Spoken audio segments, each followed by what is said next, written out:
এই হয়ে গেছে হয়ে গেছে। আচ্ছা খালি জ্বরটা কেটে দে, খালি জ্বরটা কেটে দে।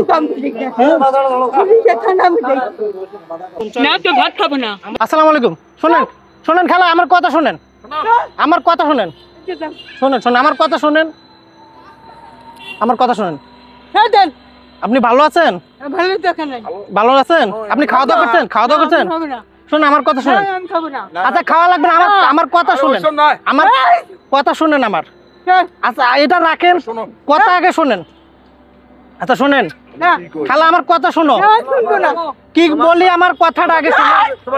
আচ্ছা শোনো আমার কথা শোনো। আচ্ছা এই লাঠিটা দাও, এটা একটু দাও, এটা দাও, হ্যাঁ একটু দাও। আচ্ছা শোনো, আচ্ছা কোনো সমস্যা নেই, আমার কথাটা শুনবা না? কেন শুনবা না? আমি কি বলি শোনো। কি হ্যাঁ হ্যাঁ কেরা বাচ্চা নিচে না, সব আপনার বাচ্চা এনে দেবে। আচ্ছা শোনেন, আমি শুনি, আমার কথা শোনো। আচ্ছা আচ্ছা আমার কথাটা তো শুনবা। শোনো খালা, আমি তোমার ভাতিজার মতো, আমার কথা শোনো। শোনো শোনো আমার কথাটা শোনো। ছাড়ো দিতেছে তোমাকে, ছাড়ো এখনই দিব, ছাড়ো এটা, ছাড়ো এটা, ছাড়ো না না না আমার কথা শোনো। এই শোনো শোনো আচ্ছা শোনো, এই গরমের মধ্যে দেখো তুমি এই যে এতগুলি সোয়েটার গায়ে দিয়ে রাখছো, গরম লাগতেছে না? আমরা তোমার এই পোশাকগুলি চেঞ্জ করে তোমাকে নতুন একটা পোশাক দেওয়া যায়। হ্যাঁ আসো আসো এদিকে আসো, এনে বসো। আচ্ছা বাই বাই বাই, আচ্ছা আচ্ছা শোনো, রিল্যাক্স রিল্যাক্স, আমার কথা একটু শোনো। এই হাতটা ভয় পাইতে তো কেন? ধরো। আরে না কাটবো না,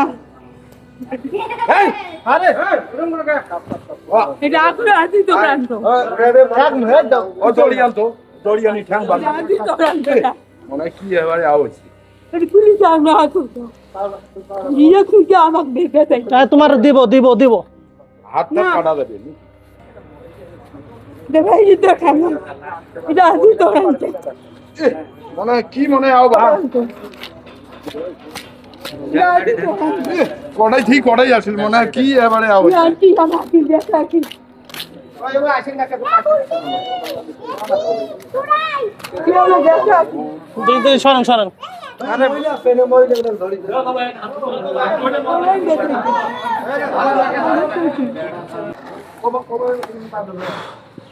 না না ইয়ে তো কোনো হরিয়াসন পরিয়াসনের দরকার নাই। আচ্ছা তুমি জোরাজুরি করতেছো কেন খালা?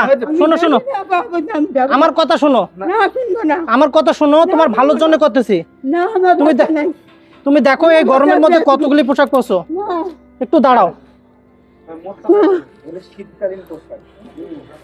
আরে ঝড় তুফান বৃষ্টি যা সব বেড়ে ধরে, রাতে 2টে 2:30টে 3টের সময় উঠিয়ে দিয়ে ওই একটু বস খানা চলে বেড়ে পড়ি থাকে। আমরা খুলি জানেন আরে বাপে দেখা দাদা এই আরে বাপে দেখা আচ্ছা শুয়ে দাও টাকা নয় না না না নে কইতে খাইছো কইতে খাইছো কারে বাপে তোমা। আচ্ছা জোরাজুরি করো না, জোরাজুরি করো না। আরে আমার তোমা বেটা মারি বেটি না মারি বেটি আপনি থাকো না খাও তো না এই বেটা না থাক। আমার কথা শোনো, আমার কথা শোনো, একটু কথা শোনো, একটু কথা শোনো। কে বাচ্চা বিক্রি করছে? তোমার তোমার বাচ্চা আমি এনে দেবো। দেখো দেখেন ওনার শরীরের কাপড়গুলি একদম জরাজীর্ণ হয়ে গেছে। আমরা আছি এই মুহূর্তে কুড়িগ্রাম বাস টার্মিনালের কেন্দ্রীয় মসজিদের সামনে। এই বৃদ্ধ মাকে আমরা পেয়েছিলাম, তার পোশাক আশাক এতটাই অপরিচ্ছন্ন। ওনার ভাই আমাদের সঙ্গে আছে, ওনার ভাইয়ের সহযোগিতায় আমরা ওনাকে পরিচ্ছন্ন করে দেওয়ার চেষ্টা করতেছি।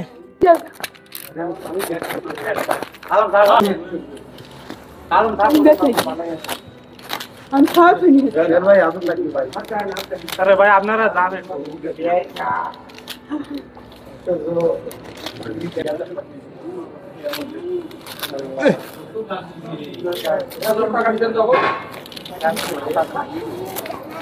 চাচা ছাড়ে দেন, থাক।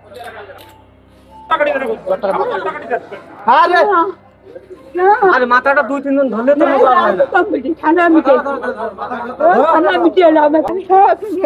মাথায় ঘাও হয়ে যাবে। ওনার আসলে দেখেন দীর্ঘদিন, উনি কত বছর ধরে এরকম ভাই? এই দেখেন কত বছর ধরে তোমার চলে কি চুল। হ্যাঁ তাই ভালো।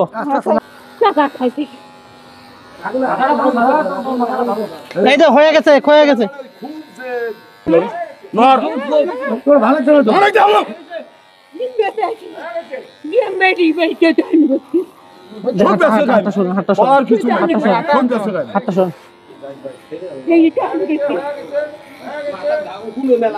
দেখেন ওনার মাথায় আসলে ময়লার লেয়ার পড়ে গেছে, উনি দীর্ঘদিন ধরে গোসল না করতে, তার পরিবারের লোকজন অনেক চেষ্টা করেছে কিন্তু ওনাকে আসলে গোসল করাইতে পারে না, উনি অনেক শক্তি করে। সুন্দর দেখা যাবে না। হ্যাঁ তোমার ভালো শুনে এই হয়ে গেছে দেখে আর অল্প একটু, আর হ্যাঁ মাল মরো দেখা আরে কেজি কাটতেছে না না মাল মরো ধরছো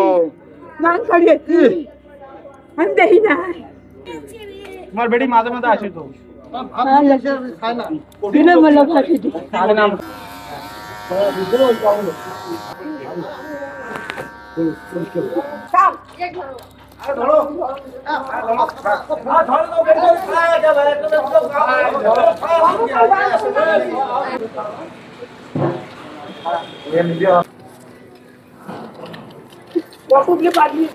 ওই যে কারেক্টটা দাও তো,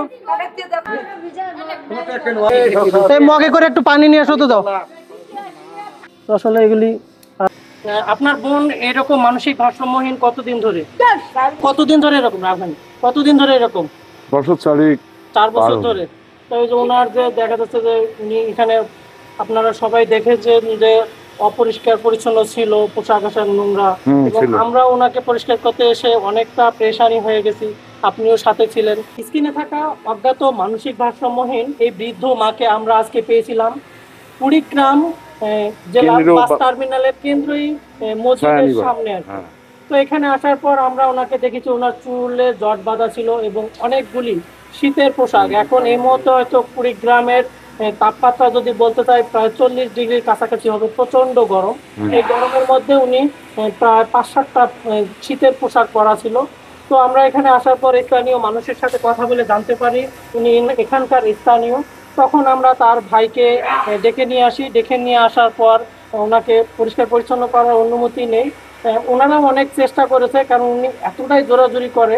আপনারা ভিডিও শুরুতে দেখেছেন যে উনি আর কি এত পরিমাণ জোরাজুরি করছে, আমরা 4-5 জন মিলেও কিন্তু তাকে কন্ট্রোল করতে পারতেছিলাম না। এক পর্যায়ে যেমন জোর জবরদস্তি করে পরিষ্কার পরিচ্ছন্ন করে, ঠিক সেইভাবেই আমরা আসলে তাকে পরিষ্কার পরিচ্ছন্ন করে দিলাম।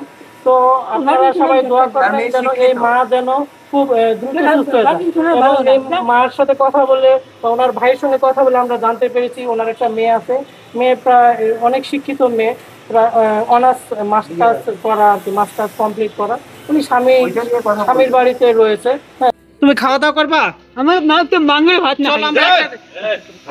চলেন আমরা একসাথে ভাত খাবো এখন। না তো ভাত খাবো না। আমরা ভাত খাবেন না? না তুমি আমার সাথে যাবা? আমার বাসায় পাকার থাকে। আমার বাসায় যাবা? না তো ভাত খাবো না। তোমাকে আজকে বাসায় আমি তিনটা পাই না। তুমি তারপরে আমি দেখিয়েছি। আচ্ছা সবাই এই মার সাথে আপনার মেয়ে কোথায় থাকে? মেয়ে জানি না। আপনার মেয়ে কোথায়? মেয়ের কাছে যাবেন? জিজ্ঞেস করো। যাবেন মেয়ের কাছে যাবেন? না আমি কিন্তু জানি না। যাবেন মেয়ের কাছে যাবেন? ওই জানি কি দলিল লিখেছে তাই জানি। আচ্ছা ওনার মেয়েকে আসলে ওনার ভাই বিয়ে দিয়েছে, এইজন্য উনি বলে যে উনি ওনার মেয়েকে বিক্রি করে দিয়েছে, এইজন্য উনি ভাই বোনের কোনো সম্পর্ক নাই। ভাই বোনের সম্পর্ক নয়? না।